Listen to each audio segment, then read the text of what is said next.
Hey, what's up, guys? Welcome back. I'm David Glenn with davidglennrecording.com and the Pro Audio Files. We're in video number 3 now of the mixed template series, free series we're doing here on YouTube and on my website at davidglennrecording.com.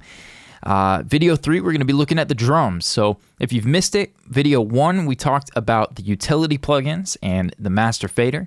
Video number 2, we looked at the bus processing and the stereo bus, kind of a mixed bus, stereo bus masterclass update to some of the previous videos I've done. And now we're going to look at the drums. Before we dive too deep, just want to give you a shout to check out the website, davidglennrecording.com. I've got free mix templates for you to download, and I've got a streaming player of all these videos, nice and neat and organized so you can see them all. And then I'm also including some free multi-tracks for this series. So be sure to check that out, davidglennrecording.com. On the homepage, you should see a banner that says the mixed template series. So click that, check it out. And then also like my Facebook page, facebook.com/davidglennrecording. I'm going to be doing live Q&A and all kinds of good stuff over there, part of the series as well. Moving right along, we've got the drums. So I've included some multi-tracks. I thought about importing them in and kind of going through it, but we'll save that for the next couple of videos. Basically, I just want to give you a look at my thought process, my template, what I've got in here and why. It's going to be less about which plugins I'm using and more about which type of plugin I'm using, be it an EQ, a gate, a transient shaper, etc. The first plugin in my template is actually for when I'm doing EDM or pop style stuff, even some hip hop. It's the track here, DG Kick in orange. Just blow that up real big for us. And I've got Kick 2 on there from Sonic Academy. This thing is amazing. Go check it out. Go to their website, sonicacademy.com, and you can learn more about it. But I've talked about this in a few videos. You've seen me use Kick version number 1. This is number 2. Even more features, more layered clicks you can do, and all kinds of great stuff. But basically, this is in here for when I'm sent a lot of productions that are up-and-coming producers, younger guys, and it's kind of pick sounds and go for it. They're not so much engineers or experienced producers who are picking kick sounds based on the low end or necessarily what even fits great with the songs that they're working on. So as politely as I can say that, whenever I'm working on a track and I get kicks that just don't feel right, I've got this in as a quick way to kind of throw this in, dial in a couple of presets. I've got some kicks that I like to use with it, some patches that I've saved, and from here I'll just replace their kick or maybe blend something. Sometimes it's live drums and then I'll blend something from kick in and add a little bit of the programmed stuff to it. But the processing is very similar to what we do down here at the live kick in, kick out, and kick trigger mics. So I'm just showing you that for the Kick 2, and then we'll break down the processing one element at a time on the live kick mic. So put that away, and let's open up, before we look at every track individually, let's talk about this for a minute. It's kind of the big picture for me is if you're mixing on a console, you've got this right in front of you, right, for all the different tracks that are laid out on the desk. So I'm thinking for my template, a lot of what I think is coming from this mindset of the channel strip. So I've got the SSL here, your high and low pass filters, your dynamic section, you've got a gate, you've got an EQ, and you can do the pre-dynamics or post-dynamics, and you even got kind of a de-esser setup in there with the channel strip. This is kind of the bread and butter of mixing, right? You get a channel strip. Some guys, you just throw a channel strip across everything, and you've got what you need right there to go to work and make a great mix. Well, for me, what I like to do, I like to have the SSL, especially on my drums and my music tracks. This may be the first plugin in the template, but there's some other plugins that specialize in being a better gate, maybe, or I like to use transient designing, shaping, multiband processing, and that kind of stuff. And so I have the SSL or I have a channel strip in, but then what I like to do is I'd like to show you some of the plugins that I use that I feel like are the ones that work for me, and then you may use your stock plugin or your stock version, whatever. But let's take a look at the kick drum. So if we've got a kick mic, we just have one kick, bam, I've got a kick track. If I've got a kick in, a kick out, a sub, I'll throw those across here, and I may bust them or group them. We'll get to that. But basically, the first channel, the first insert that I'm looking at is typically going to be a gate on drums, right? So kick, snare, toms I take care of separately. We'll talk about that later. But the first thing I'm thinking is a gate. Do I want to gate and remove the bleed? If I do, then I've got that there, right there, ready to go. To me, in my opinion, trigger number 2, one of the best gates you can get. The Fab Filter is incredible. There's other gates out there that are really great. This one is just stupid simple and easy to use, and I've found that it works perfect for me. So to use trigger 2 as a gate, if you don't already know, you come over here to the mix knob and just set that to 0% wet. Turn this button on here for the gate, and you've got yourself a gate. The default settings work incredible. I find that I only ever have to really mess with the release, maybe the hold a little bit, but just about always it comes down to the release once I get the detail lined up with the signal coming in. Moving on from trigger, now that's going to be on my kick in, kick out mics, kick sub mics. It's going to be on my snare top and bottom mics, and then anything that I'm replacing, I'll use trigger 2 for, and I've got trigger track set up here for kick trigger and snare trigger if I choose to blend or replace the drums. Next up, I've got the virtual channel from Slate. It's in my template. It's there. Sometimes I bypass it, but most of the time it just stays on, and I'm rocking that. Third in line, SSL channel. So if I've chosen to gate, then I've got the SSL channel. A lot of times I start here for EQ. High pass filter, I'll use this. There's a little trick. Kevin Ward did a video on this. He did a way better video than what I'm about to, how I'm about to explain it. But basically, I have a 1-knob compressor set up in here, and you can click on the compressor in, and then basically, and actually it's not set up this way for the kick mic, but you can crank down on the threshold and pull the ratio back all the way, the fastest release, and then the fastest attack right here. And when you turn the compressor on and you just pull up the ratio button there, the ratio knob, that's going to be a 1-knob compressor. So similar to like an L2 or 1-knob limiter type thing, or the Waves 1-knob compressor. So you just kind of push that up and it's going to start compressing, and you'll see 3 dB, 6 dB, whatever's going on there. It's a great way to just kind of get in quick and dirty, and then if you want, you can take off the fast attack and then tweak the taste. But a little 1-knob compressor trick works really well on a lot of things. It's almost always my go-to setting, and on the other tracks that it is set up as a 1-knob. But anyways, enough about that. You got to turn the dynamics on and then put the compressor in. But I rarely use the gate in the SSL channel because of how good trigger is, or if I'm in a specialty situation, I may pull open Sound Radix. Man, I forget the name of it. I'll find it. Sound Radix. I don't want to leave you guys hanging. Sound Radix Drum Leveler. Incredible plugin when you really, really have to do some work on maybe hi-hat. Hi-hat bleed is crazy, or snare bottom mic. But trigger 2 for the gate, and yeah, we're moving on. So next up, we've got EQs. It's not so important which EQs. The Helios, I like this one for the bottom for 60 hertz. I saw Andrew Sheps using this, and I was like, it sounded kind of cool, so I put it in the template. It's rare that I go to it, but it's there if I want it. My first EQ of choice with the kick drum is typically the Pultec and the Pro Q2. The Pultec for either 30, sometimes even 20 hertz, but whatever I'm feeling, just kind of click through, boost it up, attenuate a little bit, sharp or broad, it just kind of fill that out to taste. But that is my go-to. And then for the more surgical stuff, I'll click over and get this Pro Q2 here, put that in.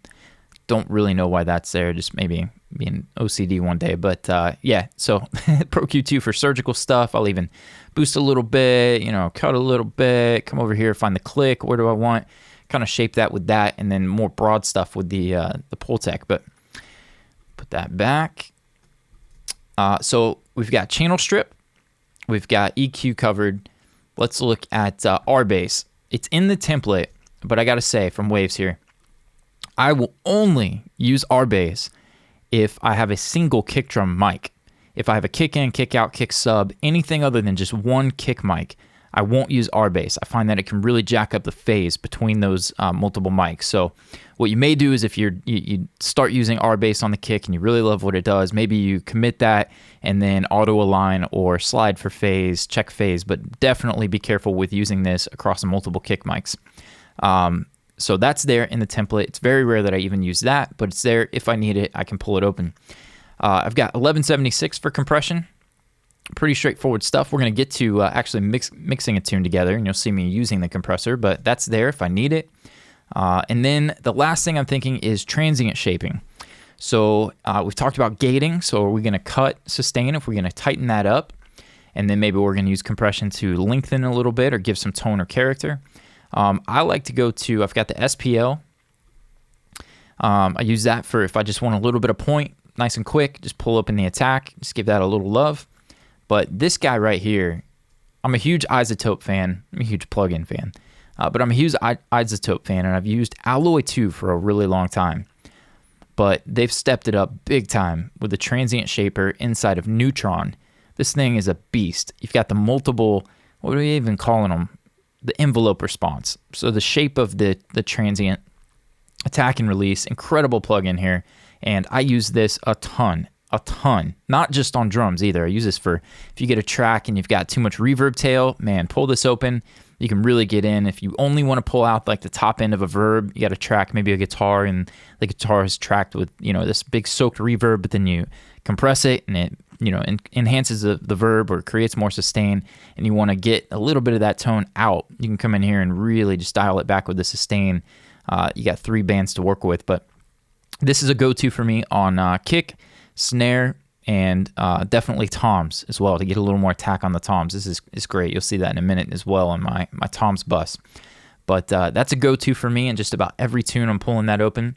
Another one that's not on that bus there we'll look at on the snare is Pusher, Kush Pusher. This is an incredible plugin. I love what this does. Again, in line of Transient compressor. But there's a couple of presets that I use. What's the one? Clarified Transient is my go-to. It's the first one I try. And then the other one is Slap Happy. It's somewhere in here, yeah. Drum Slap Happy. If you really want to get aggressive, then Slap Happy, Jerk Insanity, those two. Some serious transient love going on there. But yeah, so one more thing to talk about with the kick drum. We looked at that, actually a couple of things. If I've got kick in, kick out, kick trigger, I've blended, I've done my thing, I may create, if I go Option Shift and go New Track, I may create a new track, call it kick drum, and then send that to all drums, get the blend that I want between them, and then maybe do some of this, the gating and the processing on the bus. Totally cool, you can do that. I think I've seen Jonathan Roy from Mix Notes TV handle it that way. Totally cool. I just, for whatever reason, have these broke out in individual tracks, and then if I do want to bus it out, I'll do that later because it's just a click of a button and I get the bus set up. The last thing to note about the kick, I do this with the snare as well. Kick track, got the processing here. I don't like to see any of my faders above 0. So I'll pretty much get my rough mix with the kick, the snare, the bass, the lead vocal, snapped at 0. I do a little bit of parallel compression, as you'll see once we get to mixing it, which elevates the level even more. But if I get to the middle to the end of a mix and I feel like I've done the parallel compression, I've got the kick, it sounds great, but maybe I put the guitars or something a little bit on top of the mix and I want a little more punch, a little bit more from the kick or the snare, I'll send it to the submaster. Now remember, the submaster goes straight to mix A right here, input submaster. So the drums are normally going to hit all drums, and then that signal goes to drum crush where I'm using parallel processing. The submaster sending the kick or snare directly to the submaster is going to send it, it's going to bypass that, and it's going to be sending a clean copy of that kick, and then I can just kind of lift up a little bit more level. So if I come over to the bottom right of the screen, you'll see this fader here. I'll just kind of lift that up until I get the amount of kick that I want. Then I don't have to, maybe a little OCD of me, but then I don't have to push that above 0, and I can actually get it to the level that I'm looking for. So little trick there could help somebody out if you're OCD like me. So that's basically it. Just looking at the channel strip with the SSL, and then anything else I need, it's there in the template ready to go. There are times when I pull a kick in, especially a beat production kick, and I'm not paying attention to any of this. I'm just going to pull open plugins and get to work. I have it in my mind, certain plugins that do, a certain thing. I'm not like I have to use the template, but at least this stuff is in here. It's a quick command, control click, and bam, it's active, ready to rock and roll.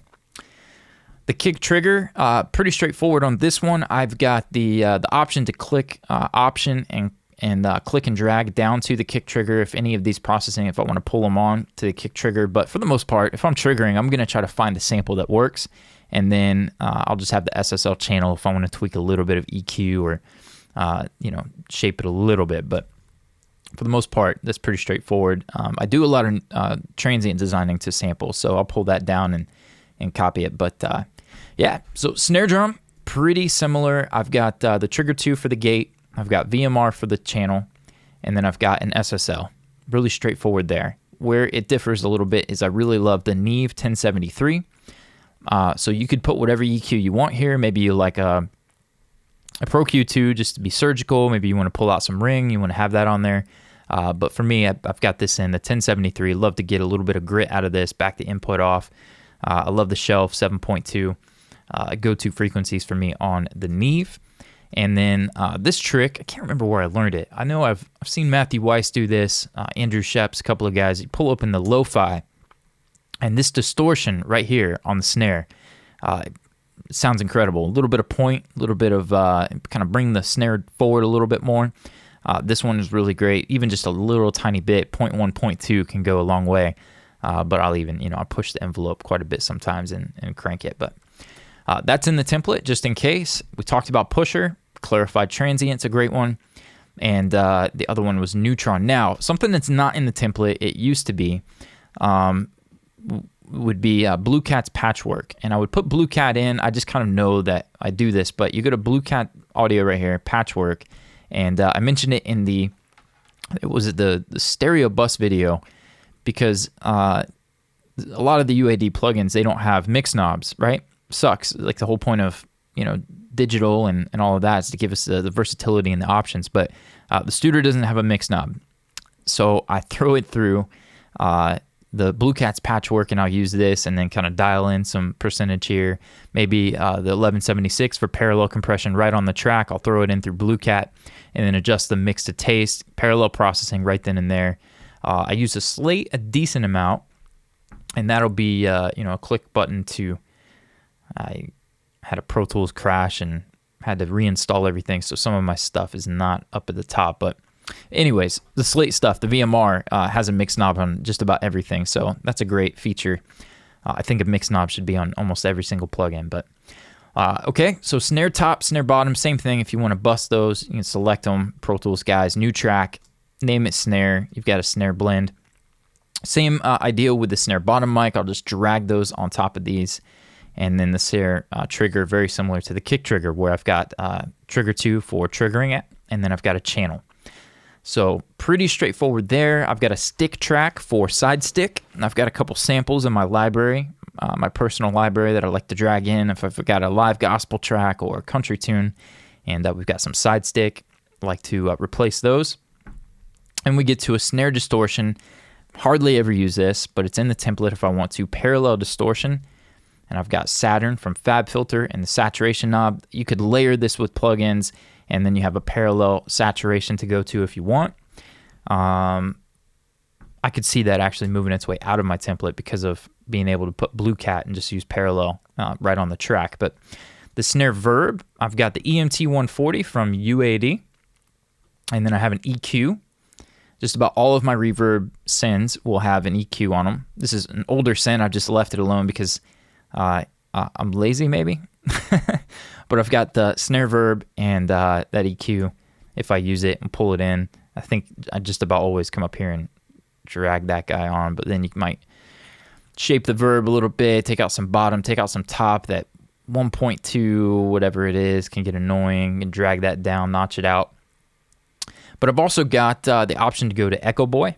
Echo Boy has got some incredible drum presets. Hardly ever make up my own thing. I just pull up in a preset. 80s snare. What's the other one? The 80s, the bright 80s gate is incredible for stuff that's not even 80s sounding. That can be really fun. Lots of stuff in there. Find a preset, tweak the taste, moving on. And then I've got the AMS 16. I think I put this in. I bought it. I said, you know what? I need to use this. I've used it a few times. I love it. It's a great plugin. It can definitely create some cool tones. But the point is not necessarily what plugins I've got on here. It's just that I've got options. So I can quickly make it active. You may fill this up with all your reverb plugins. If you got the Valhalla or the plugin mix stuff or your stock reverb, whatever it is, you can throw those on there and be able to dial something in pretty quick instead of having to come over here, click and drag and reverb. We're ready to go, right? Okay, so that's snare reverb. Let's talk about the toms. The toms, we got rack tom 1, 2, and then floor tom 1, 2, 3. Mix a lot of gospel, live gospel, and so they'll have 4 or 5 toms, 6 toms sometimes. And so I have all these tracks in the template ready to go. And then whenever I click and drag, if I've got 1 tom or 2 toms, I'll drag them on, pick the panning, and delete the others. And basically, I've got VMR for the virtual channel. I just leave it alone. Then I've got, actually, sometimes I'll drive the virtual channel for some reason on toms. I sometimes will just kind of drive it and make it to where it clips and get some cool tones from that. But pretty subtle stuff. The Pro Q. Now, this is going to be for each individual tom. You can see I have the tom's bust to a tom's bus. So all of these get treated individually, but then they go to toms.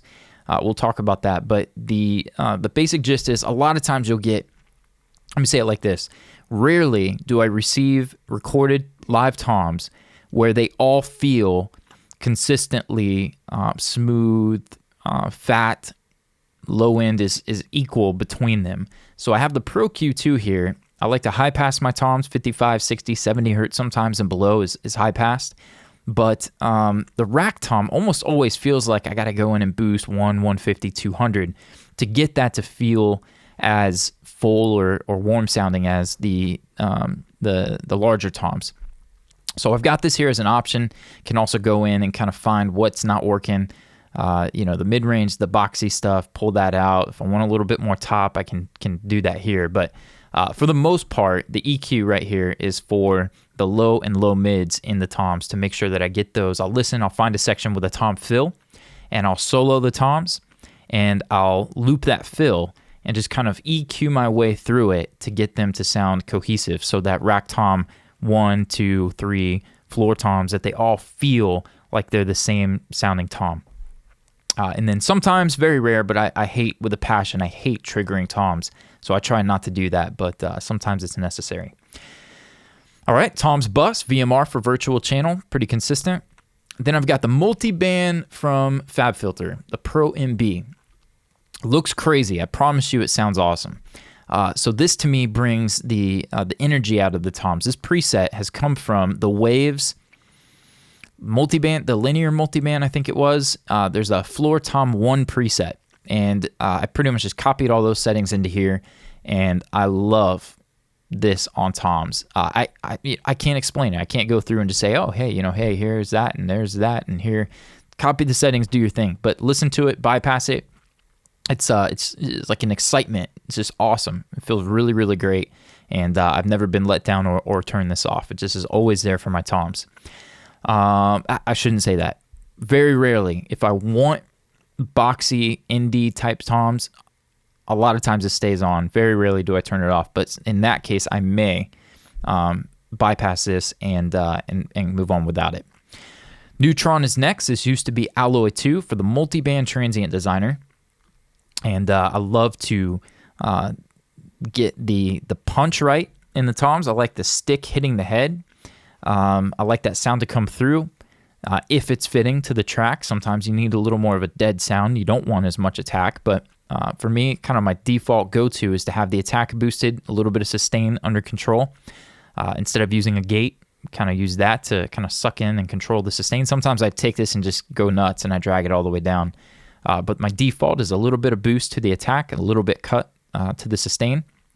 And I don't typically boost the attack in the mid-range, but I do for the click, the stick hitting the head, like to boost 2K and above, and I'll drag that range around a little bit depending upon the tom sound. But this is a great tool, man. I really love Neutron. Isotope are killing it. Love the new GUI. The older GUIs were ugly, but they got some good designers working for them. I love the new layout, super easy to look at, and man, this plugin's incredible. I have a copy of Neutron over here, and it's inactive. I don't like to boost too much with any one plugin.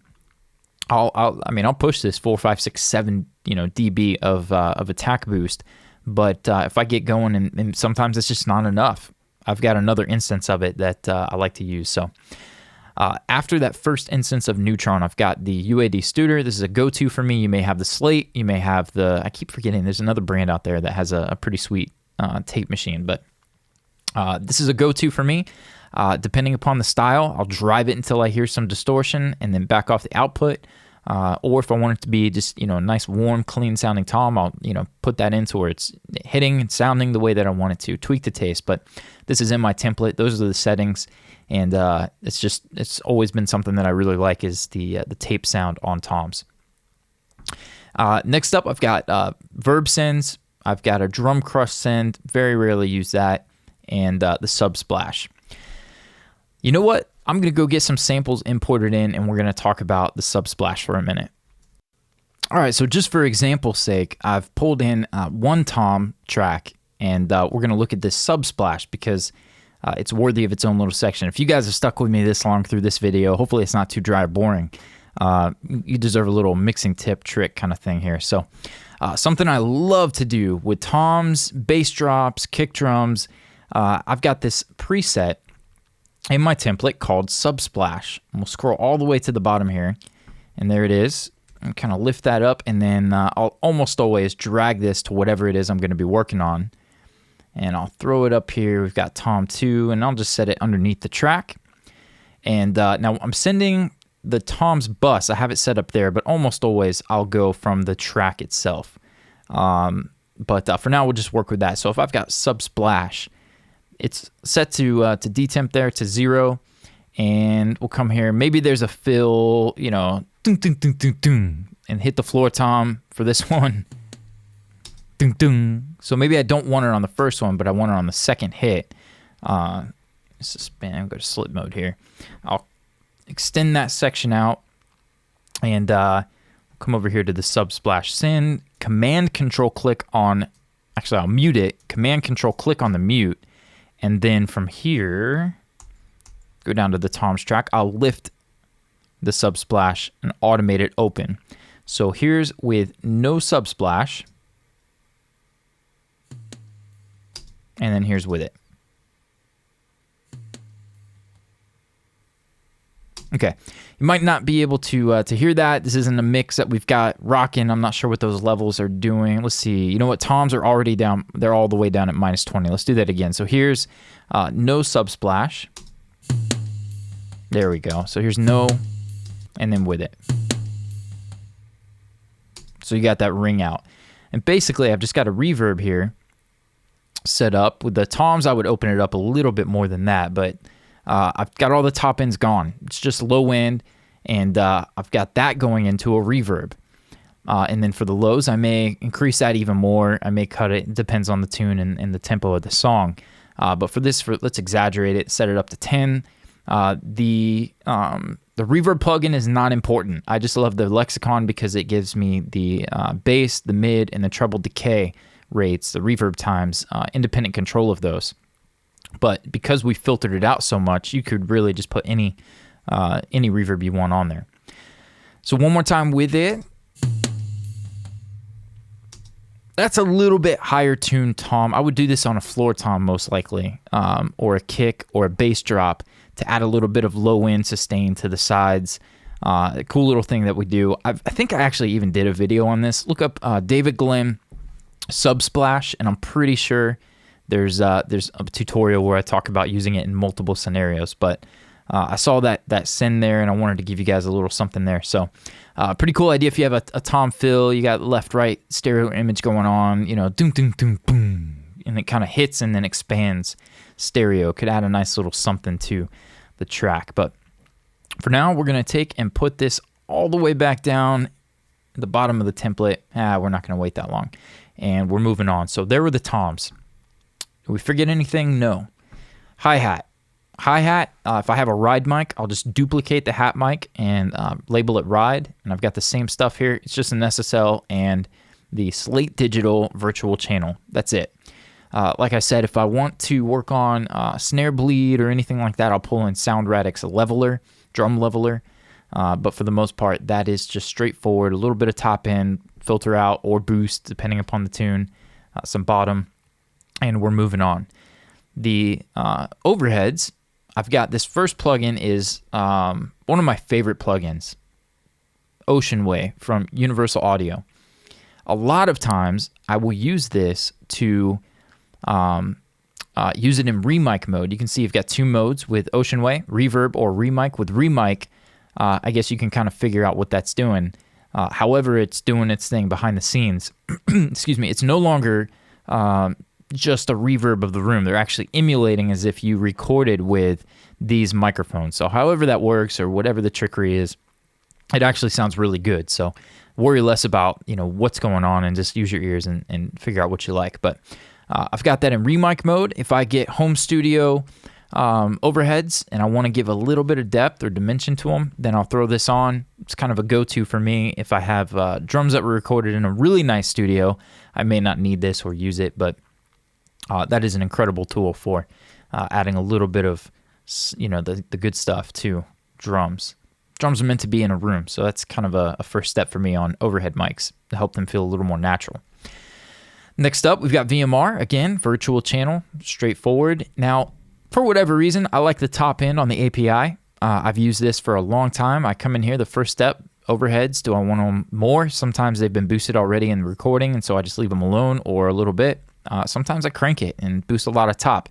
I don't really care for super sizzly cymbals in mixes typically, but sometimes it calls for it, and this is my go-to EQ for that. A little bit of compression, but I'm almost never looking at that. I'm almost always looking at the top end and the overheads, and this API Vision has been my go-to. So if you're building your template, following along, you may put an SSL channel there. You may put FabFilter Pro Q. You may put the Neve, whatever you like, throw that there, and you're rocking and rolling. Then I have the Pro Q. I'm going to delete this and not even talk about it because that was a bad idea that I had some mid-side processing on it a long time ago, and it's just been there. I've been lazy to pull it out. But basically, just high-pass filter on overheads. Sometimes I come in here crystal analogy style, and I'll boost low end in the overheads and go crazy. But it just depends. This is just there for me to get in, surgical or not. I've got a Pro Q2 there, and we're moving on. Now, I can't even remember what this is. It might not even show how yet. Plug-in miss, and probably the Studer. On the overheads, it's probably the Studer for parallel saturation. And then after the overheads, we get into our room mic. So I've got all of these right here. If I boost these up just a little bit, I've got Ocean Way set up, Ocean Way A drums preset. We'll talk about the processing. Basically just an EQ to shape the sound of the room, and a compressor on the back end if I want to compress the drums. I've got Ocean Way B set up. Same thing. Sometimes a little bit of A, a little bit of B goes a long way. Both of them together sound great. Maybe throw a compressor or something on the back end. Then I have this, I haven't used this in so long, I don't even have this plugin anymore. I'm a Slate Everything Bundle subscriber, and I think this is the one that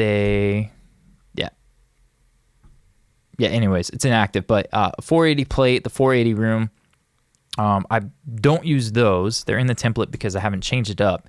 I use the Bricasti Close, Far, Large Wooden Room, and then the Arena sometimes for specialty stuff. But these three right here, man, these are my go-tos. I absolutely love these three mics, the sounds of these. So let's not make it about which ones I'm using, although I'll tell you, and just make it about the fact that I like to have a close room mic, a far room mic, and then a specialty room mic sound. And then I'll blend the verse. I may have it less ambient, maybe a little bit of the close mic, and then the B section or the chorus, I may let the far mics come in and add some life or some depth to the drums. And then maybe at the bridge, it gets really big. Or I'm just, giving examples of how I may use this. But basically, it starts with a reverb. We've got the Bricasti M7 samples from Samplicity.com. You probably already know about these if you're a subscriber to David Glenn Recording, I have a free VIP mix training bundle where I point people to these, and then I also have a bunch of free impulse responses that our man Joe Salyers recorded off of some gear. But these are at Samplicity.com. They are like donationware. So toss a tip, give some money for the guy who took the time to create these, but they are incredible. They sound absolutely insane, and I use them all the time. These for drums, and then the Sunset Chamber is one of my favorite sounds. So if you're not dropping the money for a real Bricasti, this is a close second to be able to access some great tones.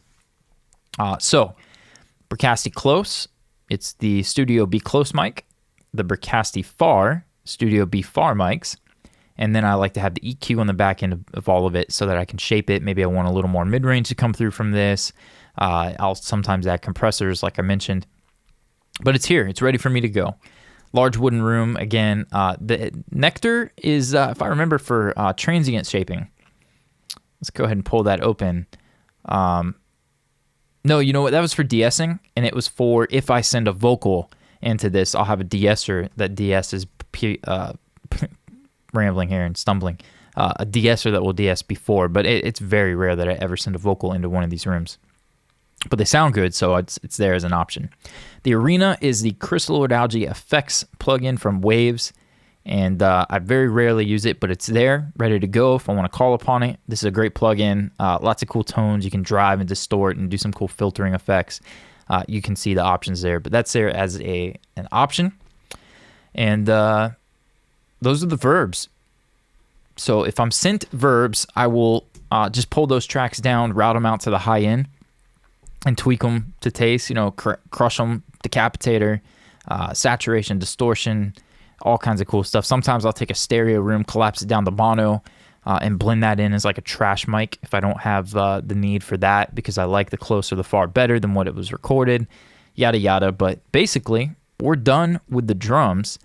Those are the room mics, and trying to think if there's anything else we have to talk about when it comes to the drums. Let me look at my notes here, but pretty straightforward. The creating a Durning mono mic, I wanted to mention that.